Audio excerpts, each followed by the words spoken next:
Welcome to Our Girl Relationships. On this channel, we discuss day-to-day problems people face in their lives. Let's start with the video. Around the time my sister got married, I had a lot going on. I was divorcing, had 2 kids under 2, and me attending her wedding would require an overnight trip, which I was prepared to do until I found out less than a week to go that I was child-free. I called her and I said I couldn't make it. She didn't take it well. We both said things we shouldn't have said, and we both apologized, but when we made up, she asked if I could come to the wedding now, and I said no, as the circumstances hadn't changed, at which point the argument started up all over again. The day of the wedding, she sent me a series of messages about how she wanted me there and she needed some time before we talk next, so I needed to wait for her to contact me. That was 3 years ago, and we still haven't spoken. I got engaged 2 months ago, and we told my family about a month ago. One of my parents told my sister who contacted me, and I ignored her because in the last 3 years I've moved on. I'm happy she had her wedding her way, but she knew it would cause issues for me, which is why she only told me last minute. She said some things about my kids and me that I can never forgive, and if not for me getting engaged, she might have never reached out to me again, as it's been nearly 3 years, so clearly my ongoing presence in her life is not a big deal to her. I've explained my feelings to my family, but they want me to meet with her, hear her out, and invite her to the wedding. I asked what happens if I don't do that, and their responses have ranged from being mildly put out to not going in solidarity. I've asked where this response was when I couldn't go to her wedding, and they've said it's different because I had an invitation while she didn't. I didn't want to get into a debate about me attending her wedding or her coming to mine. I just want some advice on how to address this whole issue with my family in regards to them choosing sides, as I would like to tell them to be at my wedding, but I'm still not inviting my sister. Don't get sucked into the fight. Try to neutrally explain your reasoning again and then kindly say you'd love for them to be there and will be sad if they don't, but you are not going to invite your sister. Don't explain as if you're justifying. Explain as if you are maintaining a boundary but are still hopeful they will attend, and make it clear you want them there. I learned this in therapy, where my therapist was explaining the difference in assertiveness and aggression. Assertiveness is the ability to say the same thing over and over again without changing your tone or goal. For example, at the time, I had stopped talking to my mom because I needed to process some things from my past I never processed before. I went radio silent and she started to freak out, blowing up my phone. I told her, "I'm sorry, I'm busy with uni. I can't talk much. I'll talk to you later." But she wouldn't have it and blew it up even more. I told my therapist I went silent again because I was afraid since she didn't accept what I want.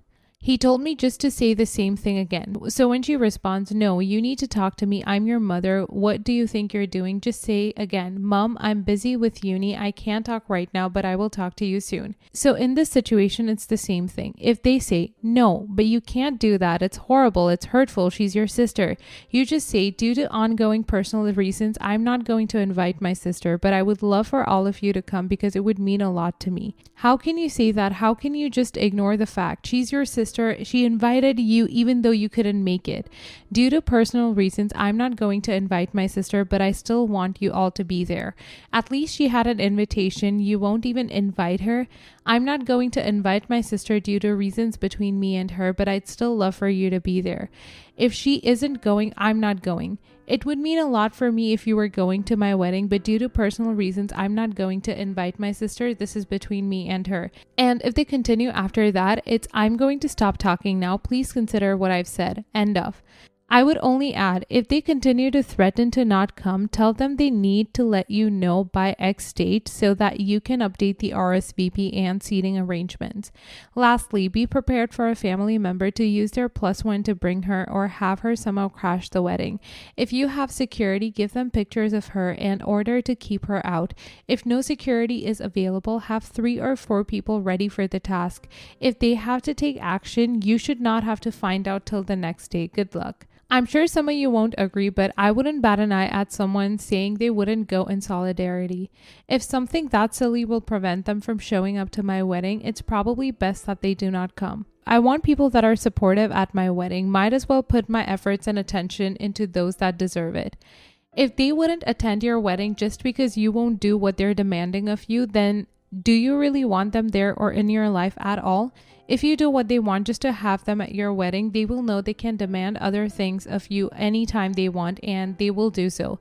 If you want your sister at your wedding, or if you want to hear what she has to say, then meet up with her, but don't let other people push you into it if it isn't what you want. I do want them in my life as they're my family and I love them and my kids love them, but if having them in my life means having my sister, I would need to think that one over. I don't want my sister there. I don't want to talk to her at all. My other sisters are fine, as are my brothers and most of my family, but I do not want my sister in attendance. Sounds like your sister had 3 years to have this conversation, so I'm not sure why it's suddenly so important. She forced you to leave the ball in her court and then she dropped it. I'm not sure why she thought this would go well. If you don't want to talk to her or invite her, don't, and tell anyone who tries to guilt you into doing differently to pound sand.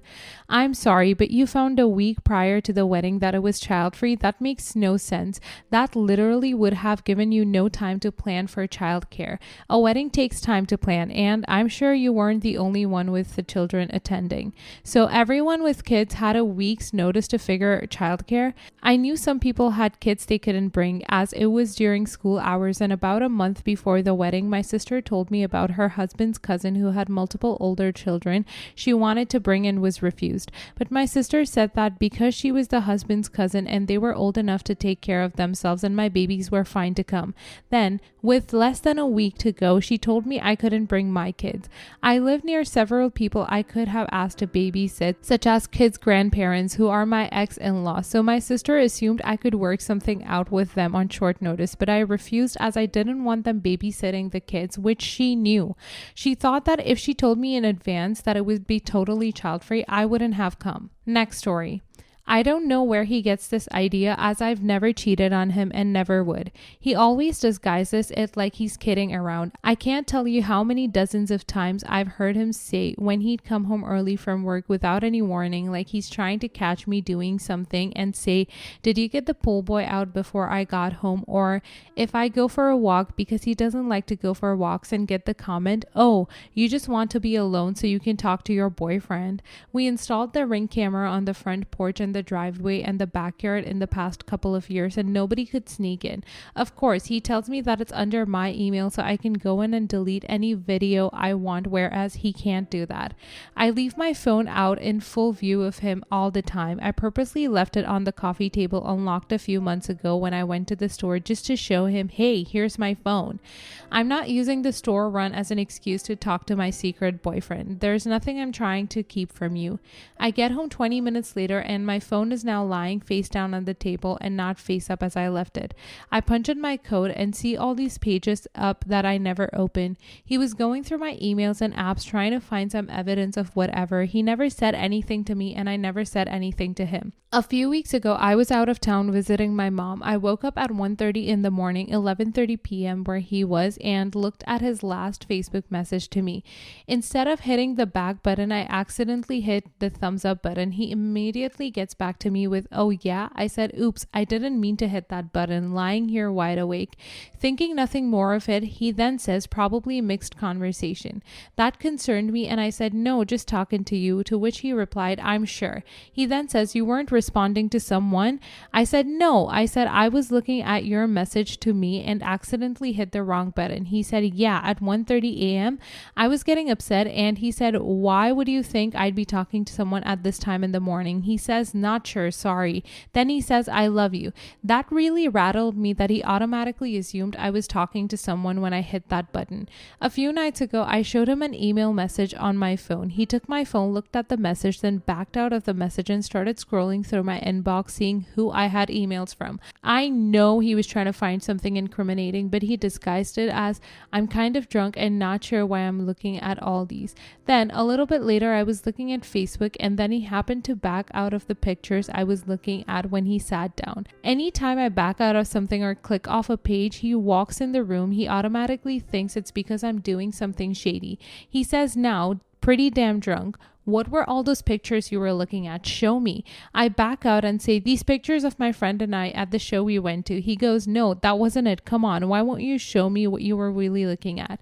This is so draining. I overthink everything I do. If I pick up my phone when he leaves the room and he comes back and I put it down, he gets suspicious. I constantly feel like I have to show him proof that I went somewhere with a friend and not some random guy. Here's the pics from earlier. I'm going to the grocery store, not trying to get out of the house to talk to someone. I barely go anywhere as it is since I feel guilty about it before I even leave the house. And the thing is, he'll go on some days about how much he loves me and I'm the love of his life and we have such a happy home 24 hours later, jokingly accusing me of some secret relationship. In my experience, that whenever an individual is accused of something, no matter what it is, out of the blue, and it seems completely preposterous, then most likely the person that is accusing the individual has a guilty conscience. I could be completely wrong, but as I said, this was my experience. I grew up in an environment that was awful without any support, and the result was that I became an adult incapable of trust until significant therapy while single and not mingling. I truly feel terrible about being the insecure boyfriend now, but I can say that I never cheated and never really got close to doing it either.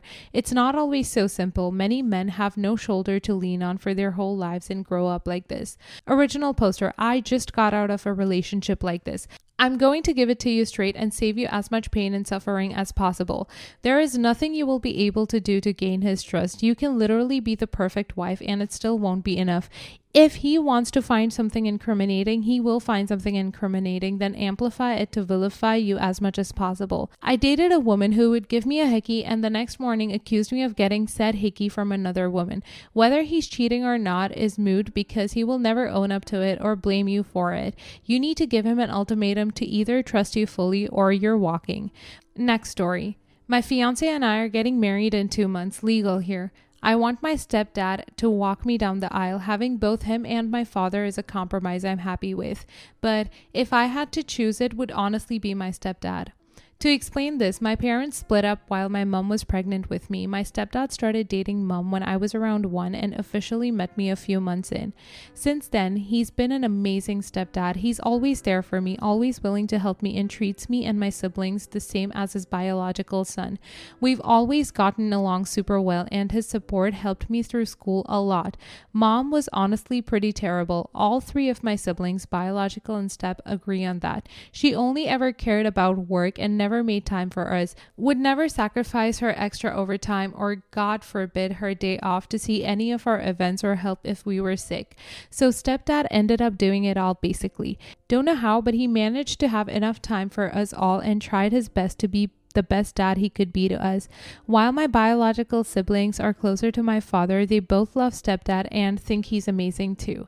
For me, fathering is complicated. He's not bad. He provided what we needed and a lot of what we want. He does love me and kind of tries to be there for me, but we have no connection at all. He's close with my biological brother and sister, but with me, there's nothing. As long as I can remember, we've been at best civil. We're just very different people with opposite interests really, so just never really clicked, I guess. Still, it kind of hurt how interested he was in them while not seeming to care about me. Though I was a brat about it, I'll admit, which did not help. By the time I was 11, we both gave up on getting closer, really. We only talk on special occasions like birthdays and Christmas currently. So while he's not a bad father per se, I've never really gotten to connect and be close with him. I love him as a father, but I don't really admire him or feel pride or connection or anything like I do with my stepdad. And father feels the same to me, and he has admitted. I'm his least favorite, not hated. He does love me, child. So it's my stepdad I want to walk me down the aisle. My sister pointed out to me that that was probably a bad idea and it would hurt my father. But I love my stepdad more, even if it's wrong or whatever. Right now, I'm happy to settle for having both walk me. But father vetoed it. Father respects my stepdad and he appreciates that I have him in my life, but he thinks it's inappropriate because he raised me, gave birth to me, etc. My stepdad said he's happy to go along with whatever I want, that he won't be hurt if I just have my father. But it would be wrong to not have him. While father did give birth to me, I definitely would say that stepdad raised me more than him him or mom. I wouldn't be who I am with him, but with father, there's nothing. I cannot remember a single time father told me he loved me or was proud of me or really any compliment. My biological siblings are fine with it somehow. They do love stepdad, but they definitely love father more. But I don't know. I get he's not the kind of person, but to not say anything, maybe I'm just more emotional than them, but I don't like it.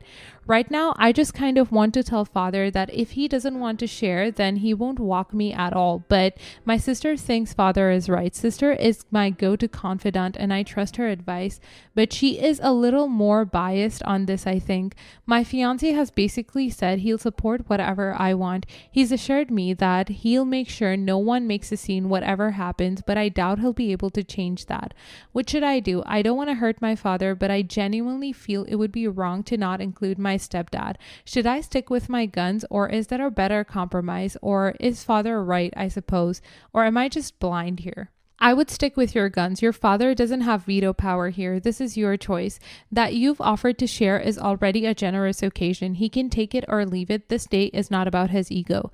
That's how I see it, but I've been worried. While I want to, I don't want to just lose father. I do love him. Still right now, I'm leaning towards that. There's no winning here. You proposed a reasonable compromise for everyone's sake, and biological dad gets his feelings hurt. And guess who gets the blame? You. Who is your real dad in the sense of the person who raised you or was there for you? It's stepdad. He's the one who should walk you, and if biological dad won't participate, then he gets to watch from the audience. However, this is probably going to produce some hard feelings. You might consider no one walking you sucks for sure, but weddings are always a compromise, and you do want it to be a happy occasion. In any case, it's your call, not anyone else's. All of this I agree with. I don't want to hurt my father's feelings, but I don't think I could just not have my stepdad involved. It's comforting you and everyone else isn't just thinking I'm some bad daughter. I was worried I was really doing father wrong. Here's the thing. This is your wedding and you're doing your best to be inclusive.